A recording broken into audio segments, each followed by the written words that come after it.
साहिल एक multinational company में software engineer के पोस्ट पे काम करता था। आज साहिल को ऑफिस से निकलने में थोड़ी सी देरी हो गई थी। साहिल ऑफिस से जल्दी जल्दी निकला। उसने बाइक निकाली और घर की तरफ चल दिया। रास्ते में उसने देखा कि एक छोटे से घर में से धुआं निकल रहा है। साहिल को लगा कहीं ऐसा ना हो कि घर में आग लग गई हो और रात का टाइम है, घर के लोग सो रहे हो तो कुछ अनहोनी हो जाए।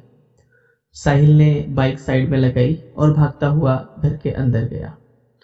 तो घर के अंदर देखता है कि एक बाबा, जिन्होंने अजीब से कपड़े पहने हुए हैं, बाल उनके बहुत अजीब से हैं, ना ऐसा लगता था ना जाने कब से उन्होंने बाल नहीं धोए, उनकी जटाएं बन गई थी।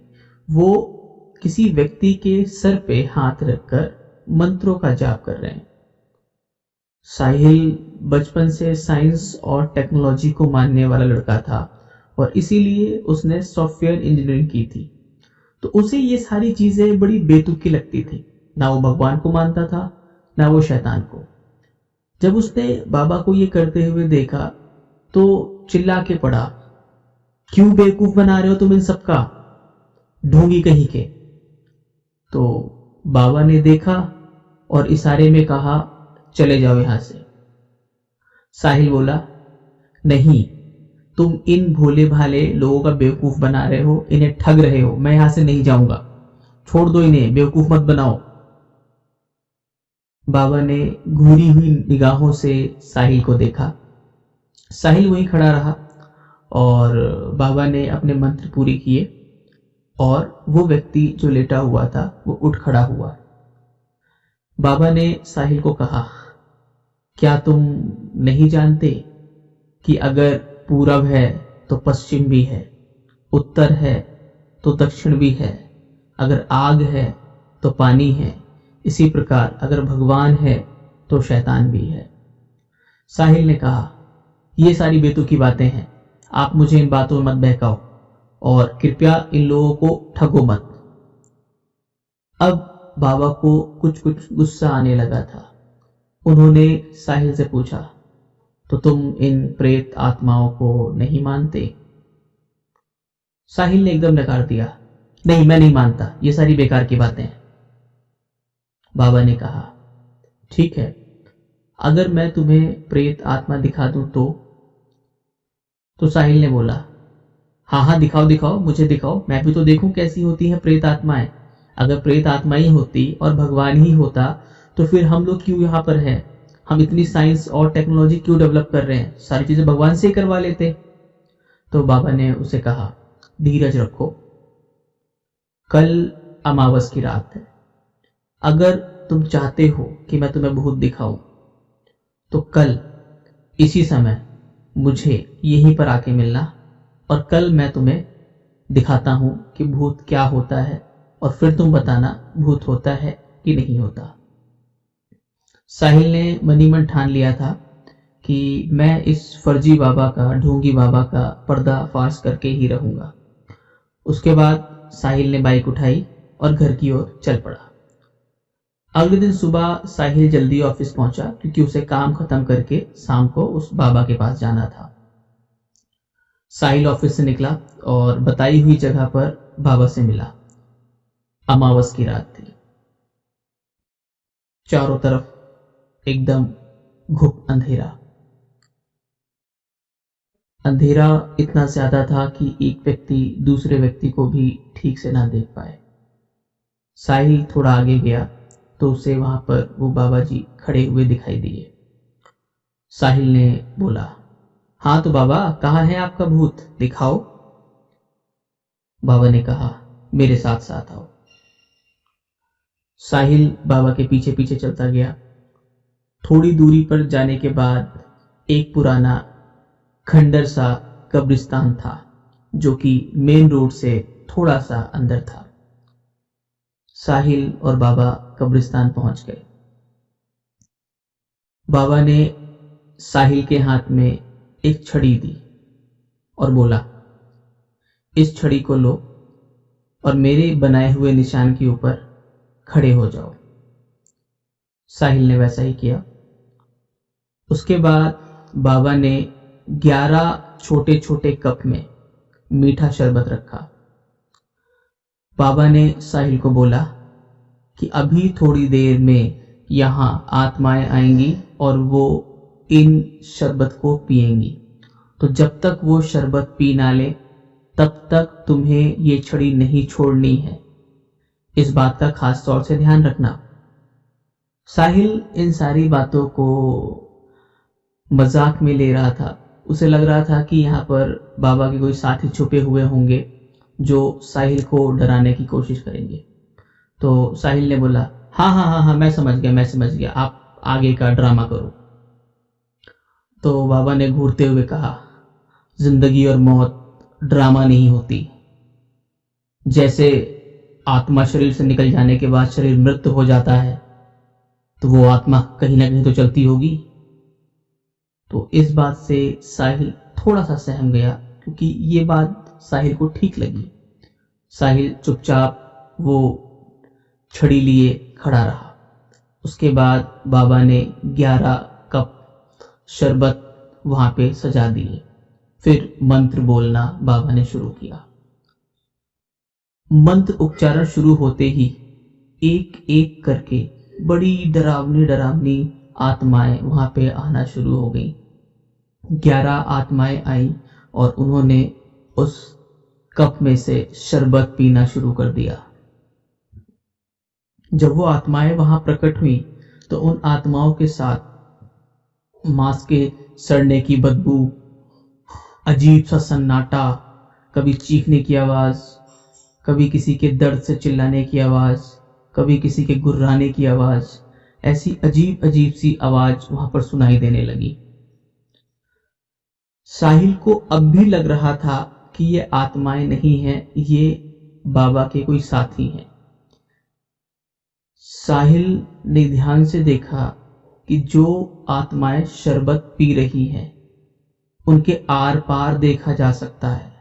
ये देखकर अब साहिल की हालत खराब हो चुकी थी। साहिल पूरा पसीने पसीने हो चुका था। अब उसकी हिम्मत नहीं हो रही थी कि वहां पे थोड़ी देर और खड़ा रहे। इतने में एक आत्मा ने साहिल की तरफ घूर के देखा। इतना होते ही साहिल ने वो छड़ी छोड़ी और वहां से भागता हुआ सीधा अपने घर गया। उसने बाइक उठाई और बाइक लेके सीधा घर की तरफ निकल गया। वो घर पहुंचा। घर पहुंचने के बाद बिना किसी को कुछ बोले वहां पे सो गया। अगली सुबह जब वो उठा, उसके शरीर का तापमान 103 डिग्री, हाथ पैर में दर्द। उसे ऐसा महसूस हो रहा था जैसे किसी ने उसकी गर्दन दबाई हो। गर्दन पे उसके पंजों के निशान, पैर में उसके पंजों के निशान।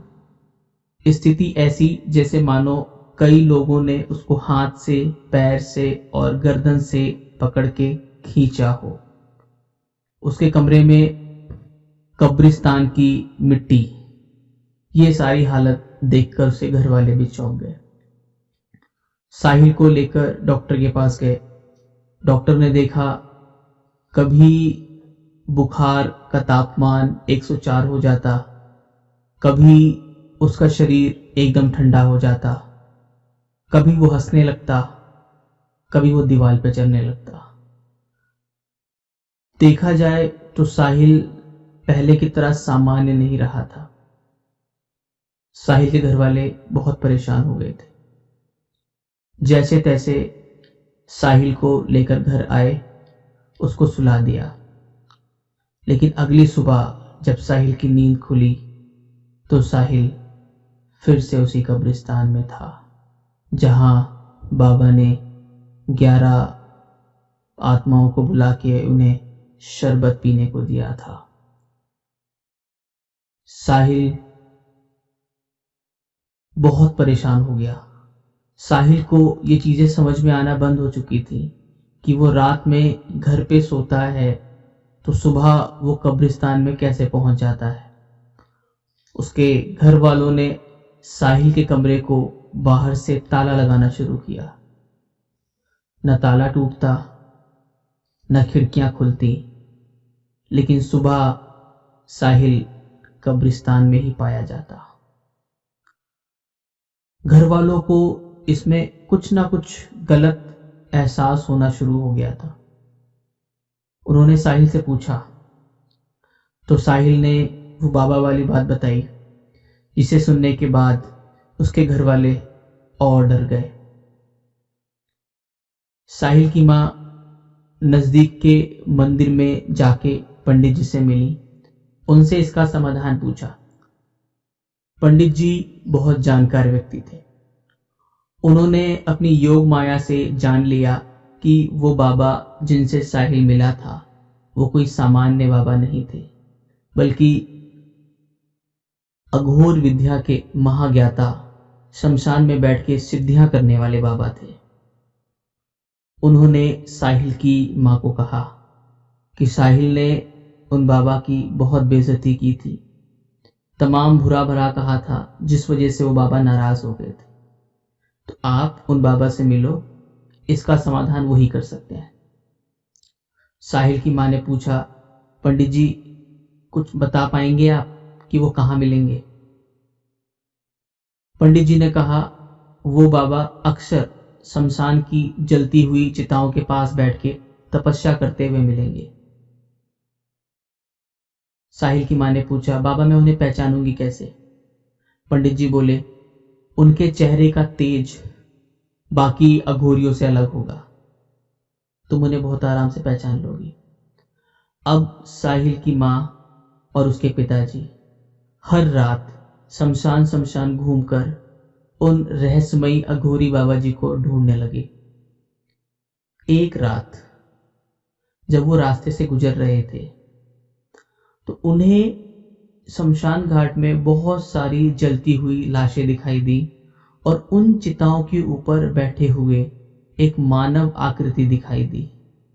साहिल की मां को लगा हो ना हो ये वही पहुंचे हुए बाबा जी हैं। साहिल की मां भागते हुए कब्रिस्तान में गई। उस समय कब्रिस्तान में तमाम आत्माओं का तांता लगा हुआ था। साहिल की मां अपने बच्चे को बचाने के लिए उन आत्माओं की परवाह ना करते हुए भी बाबा के आंखें खुलने का इंतजार करती रही। वो आत्माएं बाबा के इर्द गिर्द नाचती रही, साहिल की मां को परेशान करती रही, उनको नोचती खसोटती रही, मगर साहिल की मां का बिल्कुल भी मन नहीं डिगा और वो वहीं पर बैठकर बाबा की आंखें खुलने का इंतजार करती रही। करीब 15 से 20 मिनट के बाद बाबा ने अपनी आंखें खोली और पूछा, लाली अब तो तेरे बालक को समझ में आ गया ना कि आत्मा होती है? तो साहिल की मां रोते हुए बोली, बाबा वो तो बच्चा है, नादान है, उससे गलती हो गई, उसे माफ कर दो। मैं उसकी मां हूं, ये उसके पापा हैं। हम दोनों आपके चरणों में गिर के उसकी नादानी की माफी मांगते हैं। तो बाबा बोले, लाली मैं इतना निर्दयी नहीं, मगर तेरे बालक को सबक सिखाने के लिए करना जरूरी था। जा, तेरा बालक आज से ठीक हो जाएगा। और सुन, अपने बालक को कल सुबह यहां लाकर मेरे पास मत्था जरूर टिकवा लियो। ये सुनकर साहिल की मां बहुत खुश हुई। वो और साहिल के पिताजी दोनों ने बाबा के चरणों में नमन किया, उनका आशीर्वाद लिया और अपने बच्चे के द्वारा की गई गलती के लिए क्षमा मांगी। जब वो घर गए तो साहिल बिल्कुल ठीक मिला उन्हें, ना तो उसके पैर में कोई निशान, ना उसके गले में कोई निशान। साहिल बिल्कुल स्वस्थ हो चुका था। साहिल की मां ने साहिल को सारी बात बताई और सुबह साहिल को लेकर बाबा के पास आई। बाबा ने साहिल को देखते ही कहा, क्यों नादान बालक, आया कुछ समझ? साहिल ने हाथ जोड़े और रोते हुए बाबा के चरणों में गिर के कहा कि हे बाबा मुझे माफ करें, मैं अपनी साइंस और टेक्नोलॉजी की दुनिया में इतना ज्यादा व्यस्त हो गया था कि मैं इन अलौकिक शक्तियों के बारे में भूल गया था। आपने मुझे इन शक्तियों का भान करवाया, आपका बहुत बहुत धन्यवाद। मैं जीवन में कभी किसी साधु, सन्यासी या किसी भी शक्ति का अपमान नहीं करूंगा। मेरी गलतियों की क्षमा करें। बाबा ने कहा, जा, तुझे तेरी गलतियों का आभास हो गया, ये बहुत है, आइंदा ये कभी ना करना। ये बोलकर बाबा ने उसे आशीर्वाद दिया और साहिल, उसकी माँ और उसके पापा घर आ गए। आज इस बात को 5 साल हो चुके हैं। साहिल अब भगवान को भी मानता है, शैतान को भी मानता है। अगर रास्ते में कोई पीर, फकीर, अघोरी, सन्यासी, संत या बाबा मिल जाते हैं तो रुककर उनको प्रणाम करता है और उनसे आशीर्वाद लेता है। दोस्तों, इस कहानी के माध्यम से हम कोई अंधविश्वास नहीं फैलाना चाहते हैं, लेकिन हाँ, इतना जरूर कहना चाहेंगे कि कोई शक्ति तो है जो आपको प्राण देती है, कोई शक्ति तो है जो प्राण वापस भी ले लेती है। तो कभी भी जाने में अनजाने में उन शक्तियों का अपमान ना करें। साधु संत हो, पीर फकीर हो, उनका सम्मान करें। अगर हमारी ये कहानी आपको पसंद आई हो तो हमारे इस YouTube चैनल को सब्सक्राइब करें और साथ में बेल आइकन जरूर प्रेस कर लें, क्योंकि मैं आप लोगों के लिए ऐसी कहानियां लाता रहता हूं। आपने अपना समय दिया, उसके लिए बहुत बहुत धन्यवाद।